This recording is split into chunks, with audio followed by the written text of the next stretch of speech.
Hey, what's going on, you guys? Hey, welcome back to another episode of iTrek. Big shout out to all the iTrek fan that is tapping in today, man. I appreciate each and every one of you guys for stopping by yet again to watch another one with me. And if this is your first time here, what we like to do is take a look at the most interesting and creepy videos from all around the internet and kind of evaluate for ourselves whether these are fact or fake. If you haven't already, go ahead and smash that like button for me.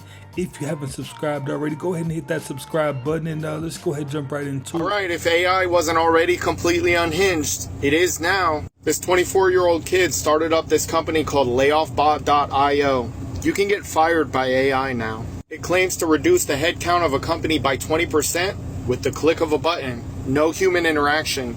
Now, you know it was a matter of time before somebody created a bot to do something like that, right? That's pretty wild. More proof that celebrities are just prisoners of their own lives, and it's all right in front of our face. Now, are you ready to give a riveting speech? You're gonna change lives. I thought I was finished with that. What do I have to do now? You're never over. You what? I said I thought I was finished, but apparently I'm not. Once we're done, we'll get out of here. Now what do I do here? Same thing, talk about you. We'll make some new questions. But I don't have the... Yes, you will. Yes. Yeah. You not want to have the mic on? In that clip, you quite literally see Stan Lee at his wit's end with touring and interviews and events, etc. This man has made millions of dollars, and even before his passing, will leave a legacy that will live on forever.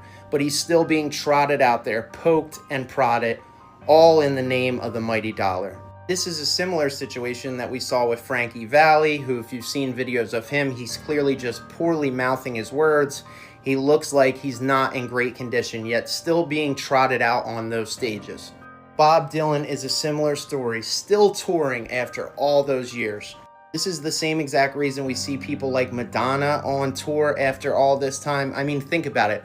All of these celebrities have made their dollars, they've done their thing for so long, but they are still trotted out there because they're a proven cash grab, a proven cash commodity to these industries like record labels and entertainment companies, etc. Now, I don't know. I mean, Stan Lee is pretty rich, but it seemed more like it was past his nap time, you know what I mean? When you reach that age, you're not really wanting to do too much for too long. So Donna and the other three artists that are having to, tour their music, that's a whole nother thing, man. You really gotta love it, or you just gotta do it because you gotta do it. I don't know. Let me know what you think. A joint research team has developed a groundbreaking soft robot made of liquid and armored with dense hydrophobic particles, mimicking the dynamic behaviors of living cells, such as deforming, dividing, fusing, and capturing substances. This liquid robot combines the flexibility of liquid with the structural stability of solids, allowing it to survive impacts and extreme compression, recover its shape, and move across various surfaces. The team demonstrated the robot's ability to pass through metal bars, merge with other robots, transport objects, and be controlled by ultrasound. Potential applications include biomedical uses like targeted drug delivery and deployment in complex environments for tasks such as exploration, cleaning, and chemical removal. It almost looks like some type of weapon for warfare. Earth just living. Can't do nothing about it. You there? I'm here. Sorry, my boy. I love him too, though. But you know what I'm on. Let's go. Then after that, in Miami, me and Puff met while I was on the radio. When I'm breaking records, spinning records. Met him through a lot of people, you know what I'm saying? And we just became real brothers. Yeah, I can't tell you about the first time I met him, the real truth.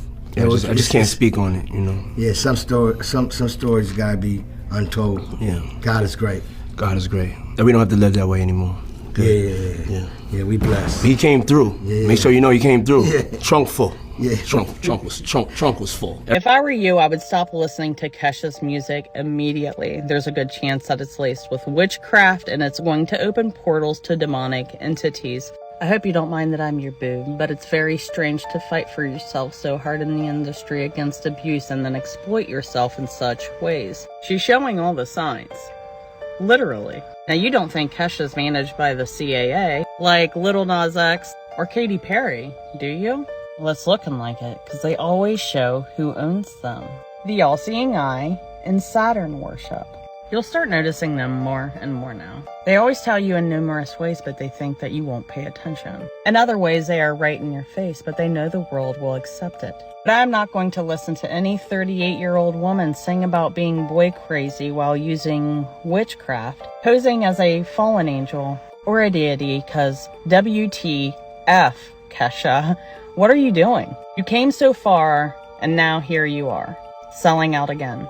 In 2012, she came out with a song, Supernatural, which was about her having intimate relations with a ghoul, a ghost, or an alien, also known as demons. And the article even states it right here, but the extraterrestrial vibes of the song are also perfect for serenading that special alien in your life. So if you want to experience sleep paralysis or have something that looks like this come visit you at night, open those portals. And as much as she gives thanks to God for her success, there's only one God that I know that's in charge of these kinds of things, Kesha. And he was responsible for about a 30-year bloodlines being hurled out of heaven. I mean, is she copying Sabrina Carpenter, or is Sabrina Carpenter copying her? Hey, for like the past year now, we've been watching celebrities be outed for doing like all kinds of weird occult type things, right? So Kesha just got outed. Now let's go ahead and take a look at Playboi Carti, right? It gets interesting. Playboi Carti, you know, what's his name? Kai Cenat and the other guy who we don't even know why he's Drewski. Still don't know why he's around. But those two, they were going crazy over Playboi Carti, right? And of course, Kai Cenat masquerades as a Christian. Like he has videos praying and stuff, but he's a part of this whole thing too. He did the mask ritual and everything. I'm gonna show you his picture. But they all were going crazy over Playboi Carti because Playboi Carti has accessed deeper levels into the, you know, the whole satanic arena. And of course he has videos I can't even show. They're basically horror movies. But he did the disfigurement, and that's what they had him look like in one of his videos. I think so long are the days that it's all being hidden in plain sight. You know, it's being pretty much exposed on broad day. You can only spend 10 minutes in this tomb in Valley of the Queens. This is tomb QV66, the tomb of Queen Nefertari. And for those of you that don't know, Queen Nefertari was the great wife of Ramses II, and is probably the most beautiful tomb out of all the tombs of ancient Egypt. And of course, all this beauty comes at a price. It is probably the most expensive tomb to visit in all of Egypt. As of 2024, it will cost you around $65 per person to enter. And as I explained at the start of the video, you can only spend 10 minutes in there. However, if it's not too busy, there can be some flexibility with this. Another thing to note is that you're not allowed to film video. I had special permission to film this video during my trip, which I had pre-arranged.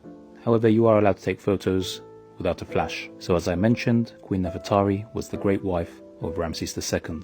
However, she died during his lifetime. In fact, we believe that she died around the 20th year of Ramses II's reign, which means that he had most likely had some oversight over this tomb. Although Ramses II had many wives and around 100 children, we know that Nefertari was by far his favorite, which is why she's called the Great Wife. Fun fact, in ancient Egypt there was no word for queen, and Valley of the Queens itself was not called Valley of the Queens in ancient Egypt time. Both Valley of the Kings and Queens were simply known as the Beautiful Land. The tomb was actually closed to the public for many years due to environmental factors which were causing all the plaster on the walls to fall apart. The tomb you see today is almost fully restored, and there are even some people calling for the tomb to be shut down to the public once again. In my next video, we will discuss the artwork and the story on the walls and some of the meanings behind it. Alright, y'all, look at this. Yesterday, and unfortunately that rain does stick with us with That's a bird. rain chances as we head into the afternoon. This is our look over Pensacola Beach on our generator guys camera. We have That's a bird. The fuck is that? What the fuck is that? I don't think what is that? Hey, now those weren't no birds, man. I don't care what you say. He has done it. Let's listen and see if there is any audio that we can take in. Okay. Pursuant to the order 4 February 29, 1960, The hour of 12 noon having arrived, the Senate having been in continuous session since yesterday, the Senate will suspend for a prayer by the Senate chaplain. Hey, he got up that chair so fast you can't help but think something was terribly wrong. There's a conspiracy theory that claims that we're already dead, and the evidence comes from science. There are two things that are documented to happen when someone clinically dies. The first is that your entire life will flash before your eyes, and the second is that your brain keeps working 7 minutes after your body is gone. And we've literally recorded the brain still firing after death, actively creating memories. So for 7 minutes, we're in this dreamlike state where we're reliving our entire life. And according to this guy you may have heard of, Albert Einstein, time is relative.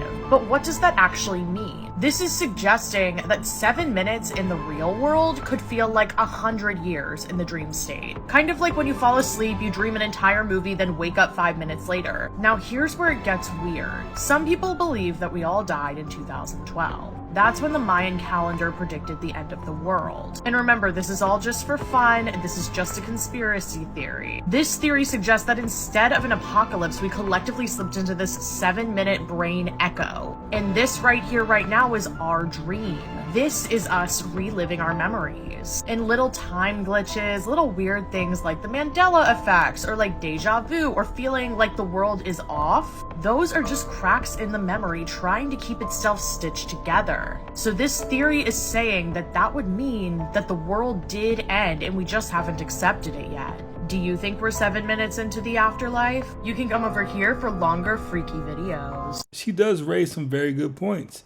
I mean, if you've ever felt deja vu, it's such a familiar feeling, but where does it come from? You know, it's that feeling of you've experienced that experience before, but, you know, it has to have had a first or a beginning, right? Now, let's take a look at another guy who's going to explain it a whole different way.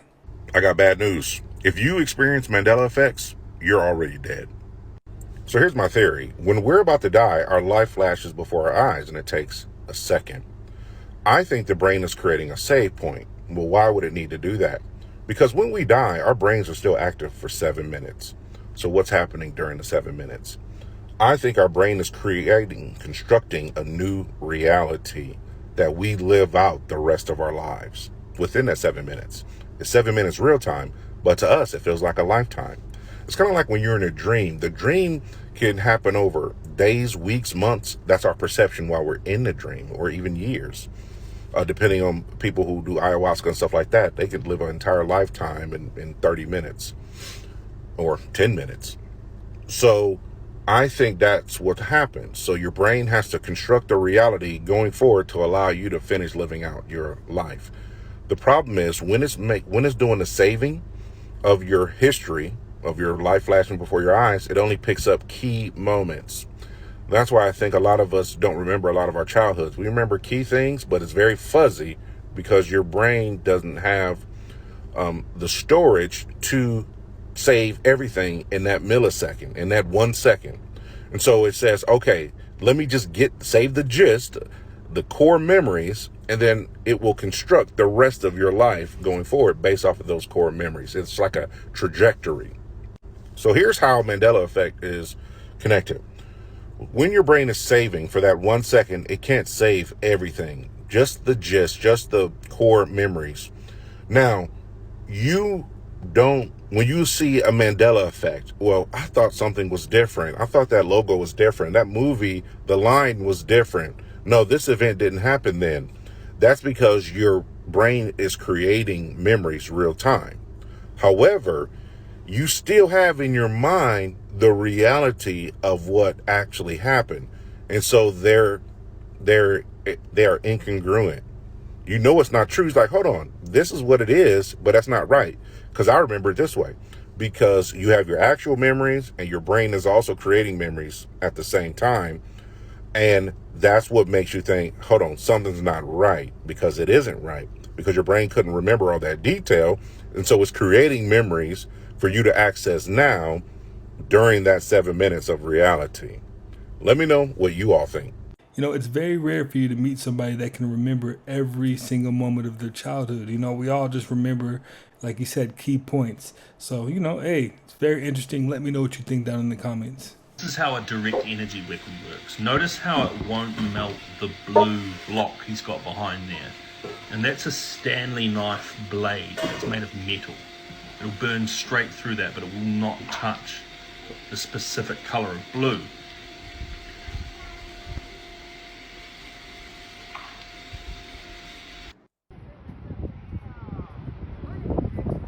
Las Vegas. We are on Tropicana in front of the Walmart. Every last one of the light poles, the electricity poles are down. This goes for miles.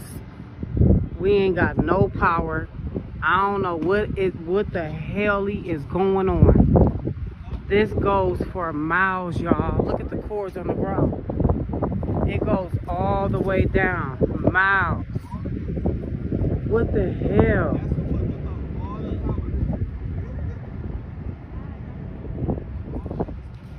What the hell? All of these are down, y'all. Every last one of the powers down. Vegas, what all do you got going on over there? Due to the situation, the circumstances, I decided that it's probably best for me to live outside of the States at this point. Really? Absolutely. So you won't be going back? No, sir. You know, there are some adequate and imminent threats to me. Okay. Do you know Ray J? This guy, I seen him, Diddy, and F. Gary Gray in Vegas together on some very strange timing, I should say. That guy is privy to a lot of things that take place at those events because he was there for a lot of them. Really? Absolutely. You know, it's kind of aggravating, like watching people try to make it seem as if Cassie is the problem in the situation when the person that's on trial attempted to pay her for her silence. I also interviewed Suge Knight from his prison. He claimed that Ray J and Diddy were lovers. Said Ray J and Puffy was lovers. Really? Yeah. Was that well known? Of course. Absolutely. That's true? Yes. You know that for a fact? Yeah, all of these guys, like, that's what I'm saying, like. Do you think Diddy was actually gay? I think he's a bisexual man. Right. Absolutely. All of these rapper dudes, and most of them are, man. Like, really? Yeah, I can tell you off camera. I'll give you some. Now that Diddy case was just handled, man, so there won't be any more of that speculation going on. And you know, they only found him guilty on 2 different charges, so you know, I guess that's that. Literally recharge your nervous system and expand your aura, not metaphorically, biologically, electromagnetically, and energetically. When you hug a tree, you're making direct contact with one of the most stable bioelectrical systems in nature. Trees are grounded deep into the earth, constantly channeling electrons upward, while also absorbing sunlight, water, and atmospheric charge. Your body, made of conductive water and minerals, begins to entrain with that energy. Your heart rate slows, cortisol drops, and your nervous system shifts from fight or flight into parasympathetic calm. This is when your electromagnetic field, the one your heart emits, becomes more coherent, more expansive, and more magnetic. Studies have shown that contact with trees releases phytoncides, plant compounds that boost immune function and reduce stress hormones. But beyond the biology, something deeper happens. Your energy field aligns with a rhythm older than civilization itself. People feel your presence more. You feel more alive. That's not a hippie talk. It's physics, breath, biology, and grounding. So, the next time your energy's off, touch something ancient. Touch a tree. Have you went outside today? You know what to do. Go hug a tree. But Drake is a little bit different. Now, Drake is one of the smartest guys out there. Okay. His team is really smart. I mean, they own the rigging. They own the lighting. They promote it themselves. They're their own apparatus, you know, and that's why Drake is the one doing this, is his people are a little bit smarter than the average bear. So when it comes to touring and leverage and stuff like that, he doesn't have a whole lot of, I mean, he owns the plane. He owns... I mean, look at the deal he did for the plane. It was a shipping company that he did the plane deal with, where it was basically a trade. Say that you're doing this for us. All you got to do is pay for your gas. We'll let you use the plane. You know what I mean? And we'll refurbish it for you and all of that stuff. Just use it on tour and say our name. You know what I mean? Like, so, I mean, So he doesn't have to put up his catalog necessarily. Nah, and you also have to remember this. The reason why this case is going on is they gave him $400 million. Okay, Universal gave him $400 million. For what? For as an advance on his royalties. Okay. Well, he recouped that within the year and a half, something like that. Was already in renegotiations. Then Sony came along, said we'll give you $500 million. And he had leverage, but then Sony or Universal was like, no. And then that's what this case is about. Okay, did you release Kendrick and sabotage me to get my numbers down so that I didn't have the leverage to get this money? And because I was going to go to Sony, you wanted to ruin it. And I mean, that's what we went through with Mariah, was they were trying to devalue her brand at the end of the Sony run when we did Heartbreaker, and Tommy was actively out there. You know, the J-Lo thing, the Ja Rule thing, all of that stuff was to devalue her brand before she jumped labels. So it's normal for labels to play this gangster tactic. It's more than fair to say that these labels do not play fair, especially when it comes to business. But Drake is definitely leaving that blueprint. He's showing you how to have all your ducks in a row. Do you remember recently when I made the video on my other account that's now banned that they had to pull his body out of a pool in Ibiza? They said that he went down to the bottom and hit his chest so hard that he ingested and breathed in all this water. Well, I have a blind item. A+ to the publicist of the former Disney actor. That was a world-class excuse that sounds believable, but in reality is almost impossible to actually occur. Go try it yourself. Then the actor shared a photo Sunday on his Instagram story showing himself shirtless lifting weights on a pink yoga ball. Happy and healthy, thanks for all the well wishes, he wrote. Until now, that was the extent of the detail provided. But TMZ had gotten the scoop, reporting that the 36-year-old actor dove into a pool with friends in the wee hours of that Friday, hit the bottom with his chest, and ingested a large amount of water into his lungs. Now, if we know anything about Hollywood, how do they always go out? Water.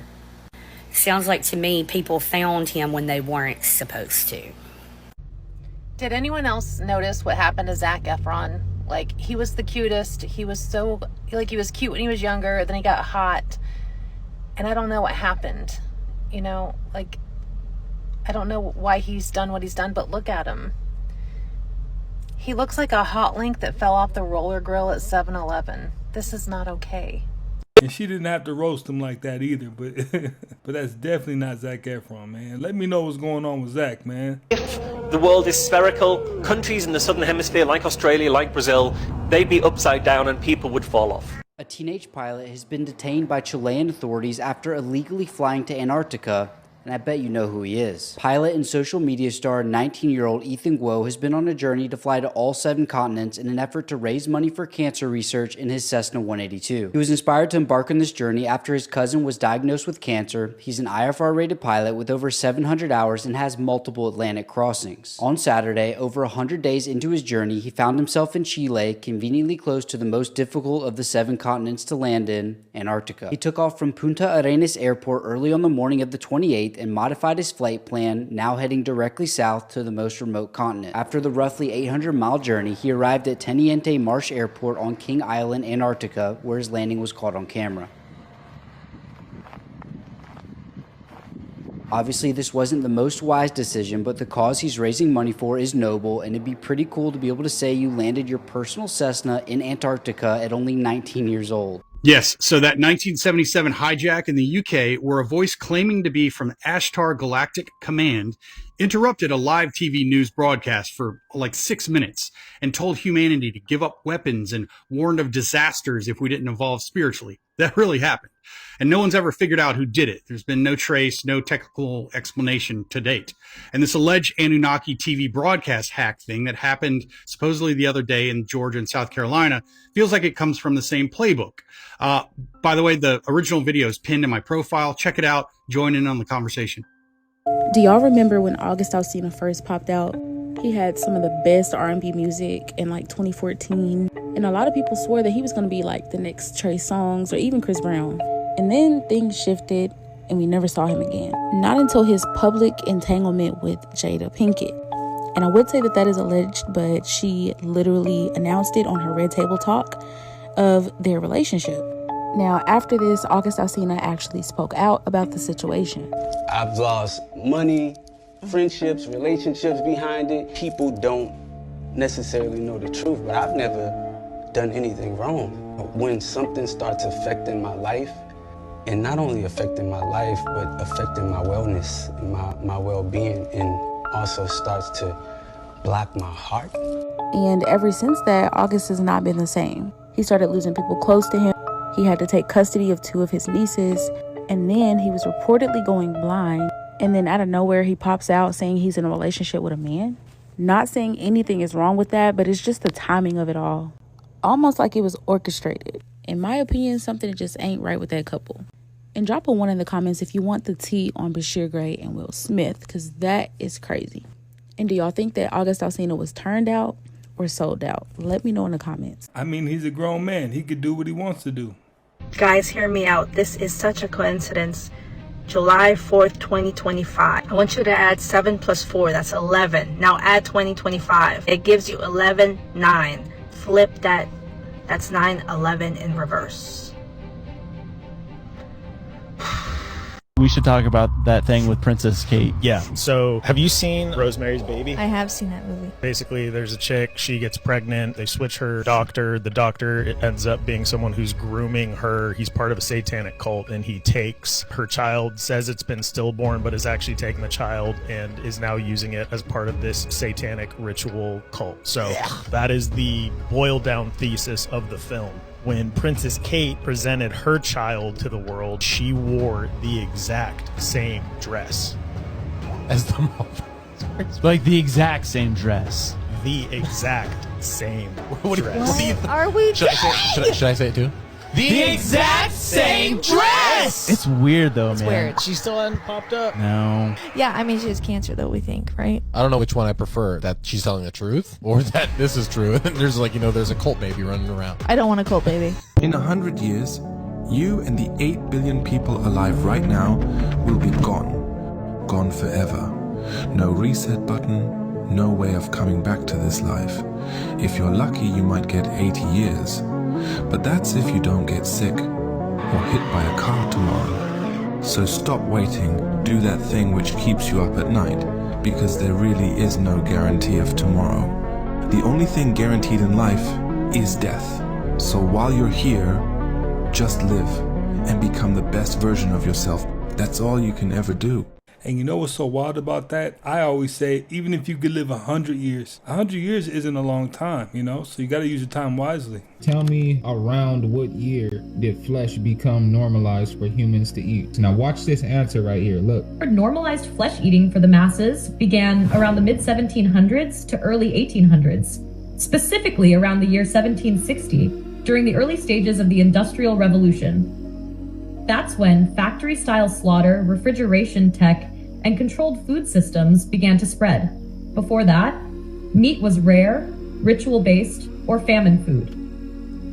1760 is the turning point where it began to be normalized. AI is actually making our world very similar to Harry Potter, because there's something that's in the Harry Potter books that they cut out of the movies, and it's the reason why they call Voldemort he who must not be named, but they rarely use his name. And every time Harry does call him Voldemort, people get very scared. In the books, they explain that Voldemort has a spell put on his name, and if you say it, it immediately alerts the Death Eaters of your location and who you are, and they come and attack you.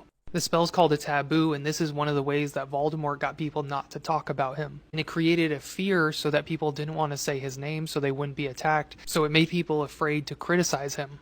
And we see that it works. Every time Harry brings up his name, everybody shudders in fear. And we see this happening on social media because of AI.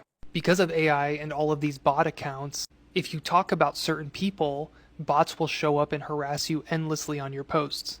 And I've seen this firsthand. I've made videos criticizing people where I don't say their name and just show their pictures, and then other videos where I purposefully said their names, such as when I've criticized the ultra rich or the people that are in power running things. And when I would use their names, I would get harassed endlessly for multiple posts. Their Death Eaters essentially would come out and harass and attack and threaten me. But on the posts where I didn't say their names and I just showed their picture or alluded to who I was talking about so it was very clear, nobody showed up to attack the post. And that's because a lot of the people that are in power, a lot of the wealthy people, the people that we want to criticize, they don't actually have the support that we think that they do. A lot of their support is actually just AI-run bots. And they use these so that they won't be criticized and it looks like they have more of a following than they actually do. They use these bot accounts to assert dominance over people, harassing and attacking them, and to make it look like they're extremely popular, when in reality they're not. And that the support that they do have is much like Voldemort's. It's a bunch of fascists who are bigoted, and they hide behind anonymity and masks as they snatch people up. And just like in Harry Potter, where these masked Death Eaters will come find you after you talk about him and take you away. And that just like Voldemort and his group, it's all about creating fear. Fear for their enemies and fear for the people in the group to not turn against him. And while these cowards will commit their crimes behind anonymity, you have to remember that that anonymity is also to make it look like they have more of a following than they actually do. People like Voldemort have to cheat and lie to convince you of their power, because in reality, he's just a sad old man with a small army of mindless drones who hide their faces because they know that they're wrong. They know that what they're doing is illegal. They don't want repercussions for their actions, and there's actually not as many of them as they claim that there is. This is Glorilla, and she had to wear this mask during the Coachella performance. They have to do the mask ritual where they are disfigured to show the evil entity that is working through them. And this is Kai Cenat. He did this on one of his streams. He put this on and chased the guy around the room and did all of this. So this is all a part of what they have to do. And Weekend, he did a whole... He brought the robot on stage and did his whole concert around it, just to show it. And then he wore this. So they're showing you that they are no longer operating under their power. Something is operating through them. Food is poison, the gluten. Did you know that gluten, once you eat it, it starts making your insides get older? You eat it and then you 12, but your inside and your gut is 30. I said, Mama, so then when you get older, you ready to die at 30 because of the gluten, because of the food, and they knew it was poison. They put it in everything. And they started putting it in the hood first. Like when we was little, when we was kids, they gave us called government cheese and all the government products, and it was free. And all the free food they gave us so happened contained all the gluten. And then 30 years later, everybody died from diabetes, blood pressure, heart disease. But that came from the gluten. So what I'm trying to tell you is you got to really pay attention because everything is poison, even the schools. Oh, 100%. Look at Unc getting on the show talking about gluten, man. Spitting them facts. We're watching you through your Wi-Fi now. Xfinity just rolled out something called Wi-Fi Motion, and it's exactly what it sounds like. It tracks movement inside your home using nothing but your Wi-Fi signals. No cameras, no sensors, just your router blasting invisible waves and reading how they bounce off your body. That's not Wi-Fi anymore. That's a radar. You walk across the room, it knows. You open a door, it knows. You sit still too long, it knows. It's a motion detection through your internet. And the craziest part?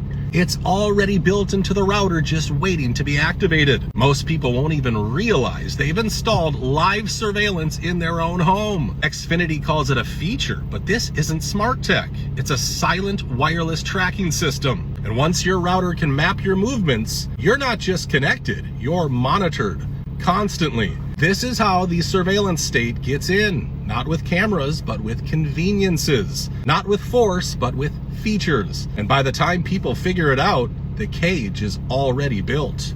Okay, because see, that's a feature I didn't ask for, right? So I'm going to need them to figure out how we can disable it or get rid of it altogether, man. That's crazy. Talk, I have a question. How is it raining with no clouds? How's it raining with no clouds? Look, people have umbrellas. Nothing over them. There's raining cats and dogs. No clouds. Something's going on.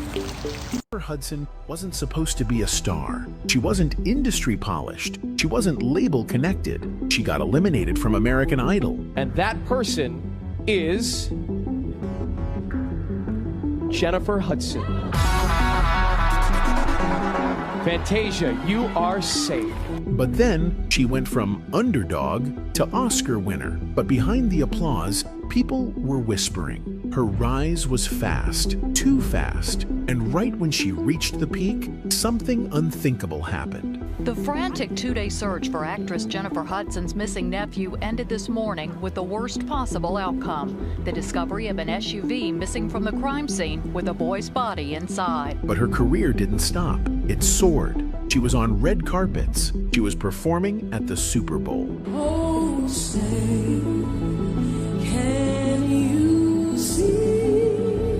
So the question became, how does someone survive that kind of loss and still move like nothing happened? Was it faith, or was it something the industry trained her for? Because Jennifer didn't just come back stronger, she came back chosen. So what exactly happened? It's what happened between 2007 and 2009 that's still hard to explain. One moment, Jennifer Hudson was chasing small roles and trying to capitalize on her dream girl's momentum. The next, she was everywhere. Magazine covers, tribute shows, major red carpets. From movie awards to television tributes, the rollout felt too polished, too sudden. Most stars fight for years just to stay relevant. They get dropped from labels. They beg for supporting roles. They take what they can get and hope for a breakout. But Hudson skipped those steps. She went from a runner-up on a talent show to a Grammy-winning, Oscar-holding industry darling, with the full weight of the machine behind her. The first eyebrow raiser was Dreamgirls. It's not that she wasn't great. She was. But Hollywood doesn't usually hand out Oscars to reality show singers on their first acting gig, not without some kind of long-game strategy.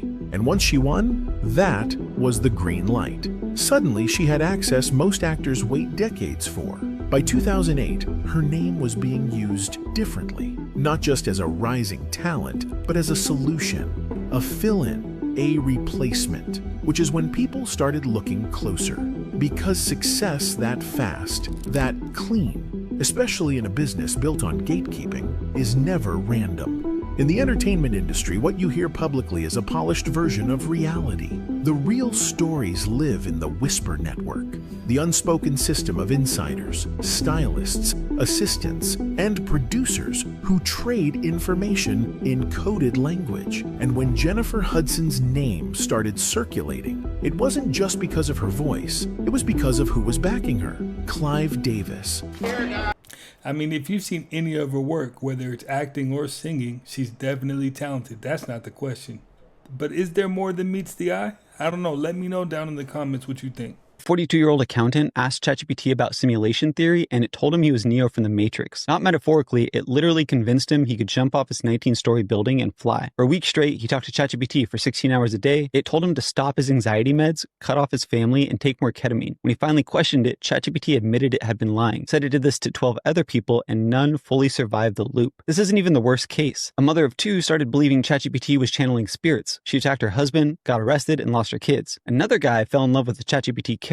When he thought OpenAI deleted her, he charged up police with a knife. The New York Times has been finding people all over having mental breakdowns from ChatGPT conversations. Researchers tested it, and when users showed sign of delusion, ChatGPT reinforces their beliefs 68% of the time. OpenAI knows. They admitted ChatGPT can be especially harmful for vulnerable individuals, but they're still running it because a mentally ill person looks exactly like an engaged user to a tech company.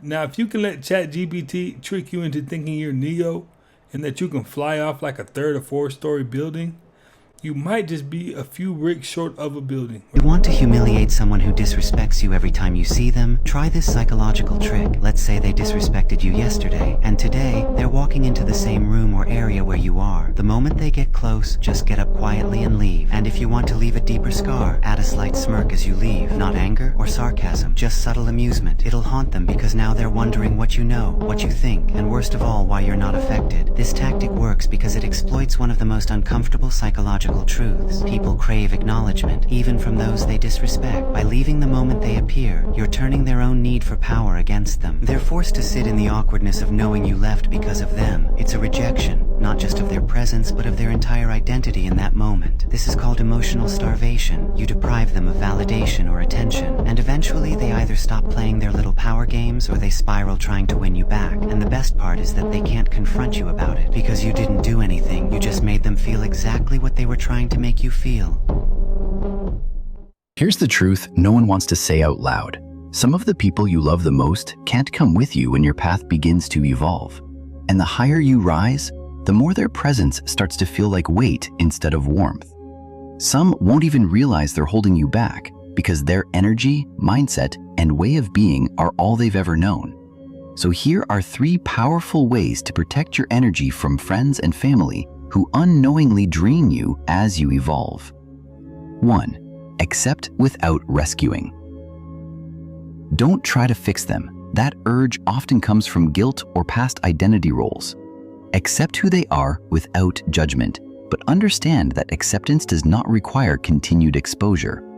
You can love someone and still say, I can't keep sacrificing my peace to maintain this closeness. That clarity is not cruelty, it's emotional maturity. 2. Redefine the relationship, not necessarily end it. Instead of cutting people off, recalibrate access. Limit how often you see them, shift the topics you discuss, or avoid certain environments where their energy feels more suffocating. For instance, instead of daily calls, maybe it becomes a monthly check-in. Instead of deep emotional exchanges, keep it light and kind. You don't owe anyone your full self, especially when they keep pulling you back into an outdated version of you. 3. Protect your frequency like it's sacred. When you're evolving, your nervous system is literally rewiring. That requires space, stillness, and selectivity.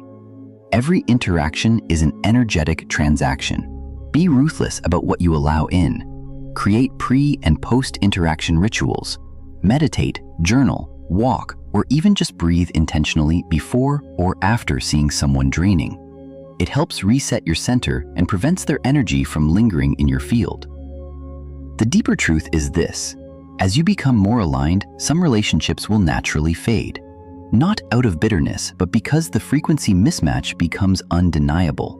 You are not abandoning them, you're just no longer abandoning yourself to maintain them. Hey, moral of the story, everybody can go. Well, you guys, hey, that's another one in the books, man. Hey, I appreciate you guys for stopping by yet again and watching another one with me. If you haven't already, smash that like button for me. If you're not subscribed already, go ahead and smash that subscribe button. And I will definitely catch you on the next one.